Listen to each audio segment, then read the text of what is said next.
name is Craig Sorensen. My company is Impressive Sign and Display. This company was started in 2011. As this pandemic progressed, we saw a lot of strife amongst our fellow business. And so we tried to offer what we could in terms of signage.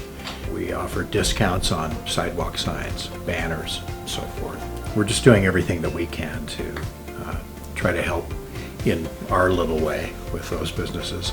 Another one was with the Puyallup Food Bank, and they needed signs. So we ended up providing them with about a dozen sidewalk signs to help with directional traffic at their new facility here. Puyallup is an amazing place, full of amazing people, very compassionate, giving, caring.